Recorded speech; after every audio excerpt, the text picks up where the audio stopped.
بسم اللہ الرحمن الرحیم۔ السلام علیکم۔ اگر پاگل کتا باولا کتا کاٹ لے تو سب سے پہلے کیا کرنا چاہیے؟ پاگل کتے کے کاٹنے سے کون سی بیماریاں ہوتی ہیں؟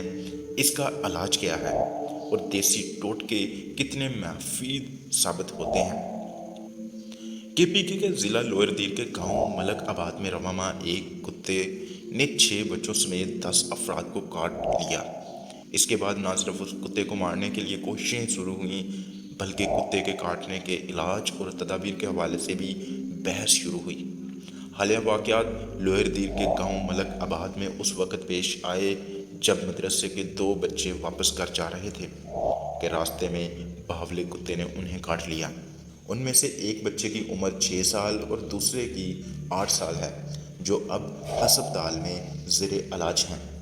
دونوں بچوں کے چاچا انور حق نے بتایا کہ بچے دوپہر کے وقت مدرسے سے واپس گھر آ رہے تھے کہ راستے میں گلیوں کے اندر باولے کتے نے انہیں کاٹ لیا اور اب وہ ہسپتال میں زیر علاج ہیں۔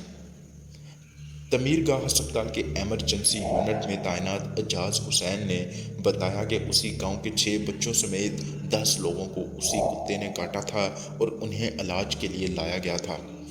اعجاز نے بتایا کہ زخمیوں میں زیادہ تر بچے شامل تھے جو گھر کے باہر یا تو کھیل رہے تھے یا گھر سے کسی چیز کو لینے کے لیے نکلے تھے، تو راستے میں بچوں کو کتے نے دیکھا تو کتوں نے ان کو کاٹ لیا۔ انوار الحق کے مطابق یہ کتا اس علاقے میں پہلے نہیں دیکھا گیا تھا بلکہ یہ کسی اور جگہ سے آیا تھا اور گاؤں کی تنگ گلیوں میں گھس گیا تھا۔ اس نے جس کسی کو بھی دیکھا اسے کاٹ لیا۔ اسی گاؤں سے تعلق رکھنے والے بشیر اقبال نے بتایا کہ لوگوں کی جانب سے مختلف واٹس ایپ گروپوں میں پیغامات بھیجے گئے کہ یہ کتا اب دوسرے گاؤں کی طرف جا رہا ہے۔ پیغامات میں بتایا گیا تھا کہ جس کسی کو ایسا کوئی کتا نظر آئے تو اس کو مار دیا جائے تاکہ وہ مزید کسی کو نہ کاٹ سکے۔ بشیر اقبال نے بتایا کہ گرمیوں میں یہاں پر باولے کتوں کا آنا معمول ہے، لیکن اس حوالے سے ضلعی انتظامیہ کی جانب سے خاطر خواہ اقدامات نہیں دیکھے گئے۔ گاؤں میں عموماً بچے گھر سے باہر کھیلتے ہیں اور زیادہ تر بچے اسکول سے واپس پیدل آتے ہیں، تو ان بچوں کو کتوں سے زیادہ خطرہ لاحق ہوتا ہے۔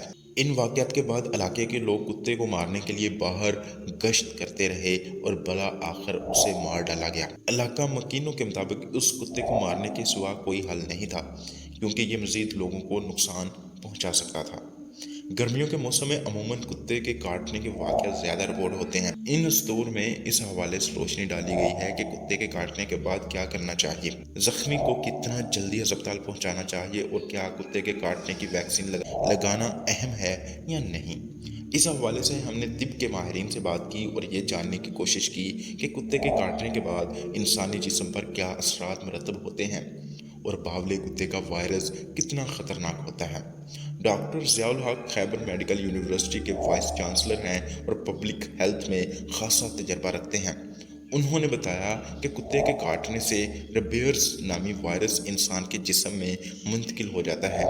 یہ وائرس صرف کتوں میں نہیں بلکہ گدھے، بلی، لومڑی اور دیگر جانوروں میں بھی پایا جاتا ہے۔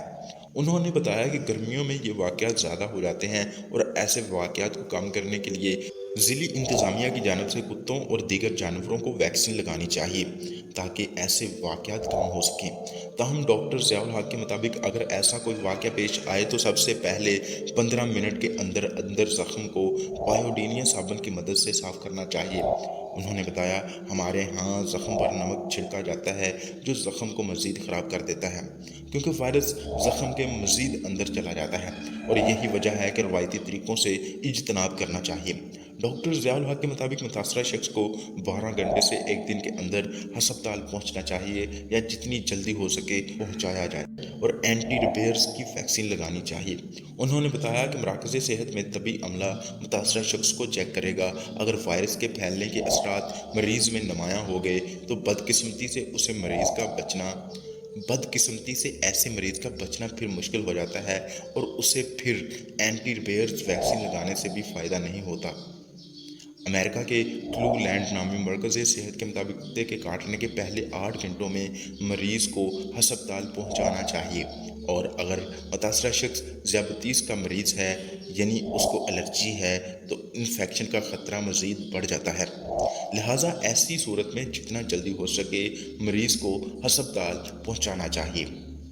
ڈاکٹر ضیاء الحق کے مطابق اگر پر وقت متاثرہ شخص کو اسپتال پہنچایا جائے تو اینٹی ریبیٹس ویکسین لگانے سے متاثرہ شخص نارمل ہو جائے گا، لیکن زخم کو صاف کرنا نہایت اہم ہے اور ہسپتال میں بھی دوبارہ اس زخم کو صاف کرنا چاہیے۔ ڈاکٹر ضیاء الحق نے بتایا کہ اگر وقت زیادہ گزر گیا اور مریض میں علامات شروع ہو گئی ہوں تو اس حالت میں پھر مریض کو کسی وارڈ میں رکھا جاتا ہے۔ یہ وائرس ایک سے دوسرے میں منتقل نہیں ہوتا، تاہم بہتر یہی ہے کہ کسی مریض کو ہاتھ لگانے سے پہلے دستانے پہنے جائیں۔ وائرس پھیلنے کی علامات کیا ہیں؟ امریکہ کے centre for disease control and prevention کے مطابق کتے یا کسی دوسرے جانور کے کاٹنے کے بعد ریبیز وائرس شریانوں کے ذریعے ریڑھ کی ہڈی اور دماغ کو منتقل ہوتا ہے، جس کے بعد علامات شروع ہو جاتی ہیں اور دماغ تک وائرس پہنچنے میں 2 سے 12 ہفتے لگتے ہیں۔ یہ وائرس کتے یا کسی بھی جانور کے تھوک میں موجود ہوتا ہے اور کاٹنے کے بعد انسانی جسم میں منتقل ہو جاتا ہے۔ اسی مرکز کے مطابق ابتدائی علامات 2 سے 3 مہینوں تک بھی شروع ہو سکتی ہیں، اور علامات کے کم یا زیادہ ہونے کا تعلق اس بات سے ہے کہ کتے نے انسانی جسم کے کون سے حصے پر کاٹا اور یہ حصہ دماغ سے کتنا دور ہے، کیونکہ جتنا دور حصہ ہو اتنا ہی وائرس دماغ تک پہنچنے میں وقت لگتا ہے۔ علامات میں زکام، کمزوری، بے چینی، بخار، سر درد شامل ہیں۔ اس کے بعد جب وائرس دماغ تک پہنچ جائے تو خوف، دماغی کمزوری، کنفیوژن، ابنارمل عادات، ہیلوسینیشن، ایسی چیزوں کو دیکھنا یا آوازوں کو سننا جو حقیقت میں موجود نہ ہو، اور پانی سے ڈرنے، ہائیڈروفوبیا کی علامات شامل ہیں۔ پانی سے ڈرنے کی علامت کے پیچھے کہانی یہ ہے کہ دماغ میں ریبیز وائرس پہنچنے کے بعد یہ وائرس انسان کے منہ میں تھوک میں شامل ہو جاتا ہے، اور جب ایسا مریض پانی پیتا ہے تو پانی کی وجہ سے اس کے گلے میں شدید قسم کا درد محسوس ہوتا ہے اور اس کے لیے پانی پینا مشکل ہو جاتا ہے۔ اس مرکز کے مطابق جب یہ علامات شروع ہو جاتی ہیں تو اس کے بعد مریض کا بچنا ناممکن ہو جاتا ہے۔ انسانی تاریخ میں اب تک ریبیز وائرس کی 20 سے بھی کم واقعات سامنے آئے ہیں جن میں متاثرہ اشخاص صحت یاب ہوئے ہیں۔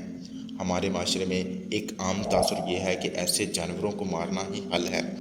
تاہم ڈاکٹر ضیاء الحق کے مطابق اگر کتے، بلی اور ریبیز وائرس والے جانوروں کو ویکسین لگائی جائے تو ایسے واقعات میں کمی لائی جا سکتی ہے، اور یہ ذمہ داری ضلعی انتظامیہ کی ہے کہ وہ جانوروں کی ویکسین کا بندوبست کریں۔ یہ ہے آج کی ویڈیو جس میں نے آپ کو بتایا کہ کتوں کے کاٹنے سے جو وائرس پیدا ہوتا ہے انسان کے جسم میں وہ کس طرح زیادہ خطرناک ہو جاتا ہے اور اس سے کیا نقصان ہوتے ہیں۔ میں امید کرتا ہوں کہ اس ویڈیو سے آپ کو بہت کچھ جاننے کا موقع ملا ہوگا۔ اگر یہ ویڈیو آپ کو پسند آئی ہے تو اس کو لائک کر دیں اور میرے چینل کو سبسکرائب کر لیں۔ جہاں بھی رہیے خوش رہیے، مجھے اپنی دعا میں یاد رکھیے۔ فی امان اللہ۔